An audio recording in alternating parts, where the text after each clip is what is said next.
제 잘못이 아니에요. 3시간이나 불렸는데. 자, 그러고 나서 이제 방탄소년단의 RM의 솔로곡이 솔로 앨범, 솔로곡이죠. Forever Rain의 뮤직비디오 애니메이션 작업들을 하셨습니다. 이것도 네. 그럼 아트 디렉팅만 하신 건가요? 아니면? 이거는 제가 총괄 디렉팅을 다 했죠. 다 했어요. 그래서 그러니까 뭐 이야기, 연출, 아트 디렉터 이런 거 다 한 거죠. 작화만 이제 원활한 작화 움직임만 이제 VCR 워크라고 해서 거의 스튜디오에서 해줬죠. 어떻게 진행된 겁니까? 그게 작년 9월인가 네. 그때였어요. 그때 정말 다급하게 연락이 왔어요. 그러니까 워낙 바쁘니까 BTS가 그래서 시간이 너무 짧았어요. 제작 기간이. 그래서 개인적으로 좀 아쉽긴 한데 완성도가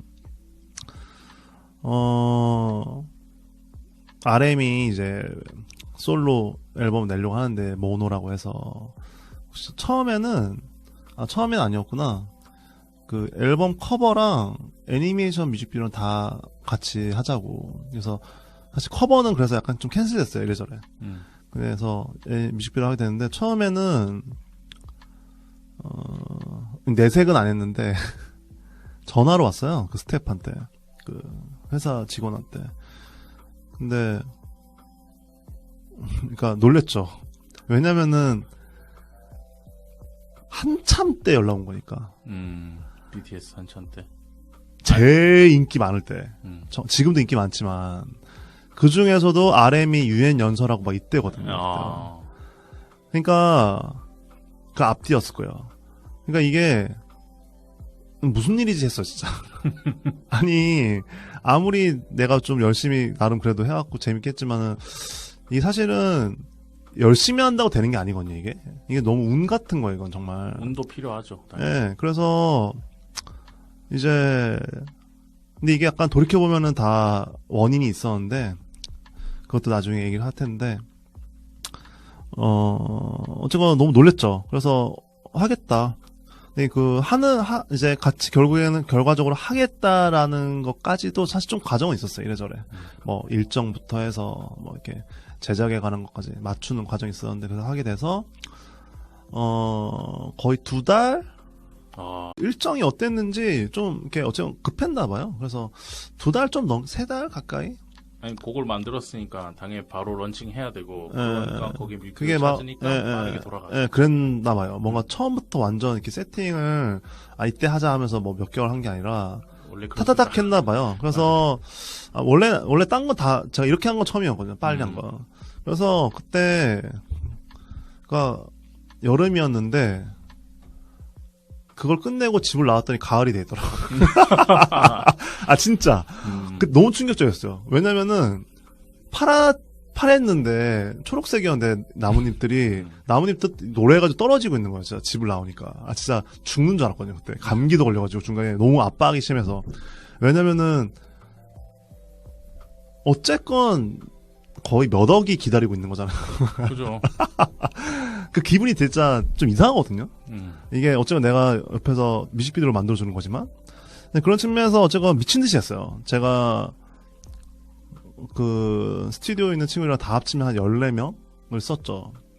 그래서 막 미친 듯이 2달 동안 핵심은 거의 2달 했으니까. 그래서 하는 과정에서 이제 그 노래를 들어보면 알겠지만 이게 되게 중요한 얘기인데 되게 다운돼 있어요. Forever Rain이. 그러니까 그 RM이 노래에 대한 엄청난 애정과 랩에 대한 엄청난 애정 그리고 하지만 자기가 연예인으로서 살 수밖에 없는 어떤 복합적인 마음을 음악에 되게 비유를 해서 어떤 의지와 어떤 걸 향해 가는 것에 관한 얘기거든요. 그게. 근데 그거를 제목이 Forever Rain이잖아요. 그래서 처음에 딱 문득 딱 직관적으로 느낌이 온 게 이거를 아예 대놓고 해야겠다. Forever Rain을 가지고. 무슨 말이냐면은 영원히 내리는 비니까. 그러니까 그 비라는 게 랩이나 음악이랑 연관돼 있어요. 그 가사를 잘 보면. 그래서 그거를 물, 비, 웅덩이, 그리고 수면 이런 것들에 다 상징적 비유를 넣었죠. 그래서 예를 들면 그 뮤직비디오를 보면 알겠지만 수면에 비쳐 있는 RM, 그 RM이거든요. 그 RM이 어쨌건 어딘가를 향해 가요. 그 길 위로. 근데 그 길이 수면을 걷는 거거든요. 물로 된 길인 거예요. 근데 그거는 비로 쌓여져 있는 길인 거죠. 즉 자신의 랩과 음악으로 만든 길인 거예요. 그건. 그래서 일종의 태양을 향해 가는데 검은색 태양이죠. 근데 그게 꽉 차 있는 태양이에요. 근데 그거를 향해 가면서 진짜 자기 찾으러 가는 거지. 지금 힘들지만. 그 노래 가사 중에 이제 빛 속에 숨어 있는 자기를 얘기하는 거거든요. 좀. 네.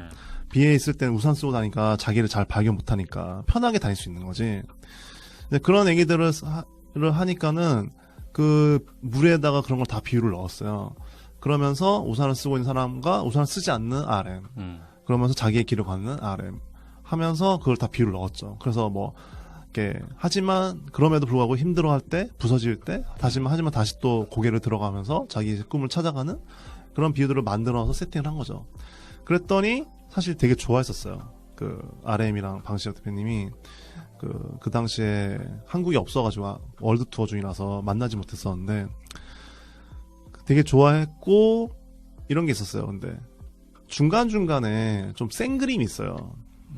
이렇게 보면 알겠지만 우산 속에 있는 사람들의 얼굴이 클로즈업 될 때가 있는데 약간 좀 이렇게 막 왜곡돼. 괴물 같은 느낌이 있거든요. 근데 이거를 스태프분들이 회의할 때 약간 이제 걱정하는 거죠. 당황하시고. 이게 왜냐면 이런 장면은 좀 수정될 수도 있겠다. 좀 세니까. 근데 회의를 거치고 나면 너무 좋아하셨다고. 반대로. 그분들은 아티스트니까. RM이라는 그리고 그쵸. 근데 무엇보다 아는 거죠. 이 갭을. 오히려 어떤 좋은 갭이 있었을 때 비로소 그 작품이 완성도 높아진다는 게. 그런 거 있잖아요. 예를 들면 어떤 영화도 악당이 정말 악당같이 잘 만들어져야 그 선한 사람이 더 잘 돋보이는 거잖아요. 그런 것처럼 그런 면에서 그 과정이 되게 즐거웠고 나중에 알게 된 게 이제 브이라이브였나? 그 RM이 한 적 있어요. 거기서 근데 이 모노에게 관한 브이라이브였는데 포레버레인을 제일 좋아하는 노래고 자기가 했던 노래 중에 장례식장에서 자기는 틀고 싶을 만큼 제일 좋아하는 노래라는 거예요. 근데 딱 그걸 보는데 너무 그 요지로가 했던 말이 떠오르는 거예요. 비슷한 정서를 가지는 예술가들은 결국엔 만나게 돼 있는 것 같다는 말이 떠오르는 거예요. 그때 정말 좀 기뻤어요, 되게.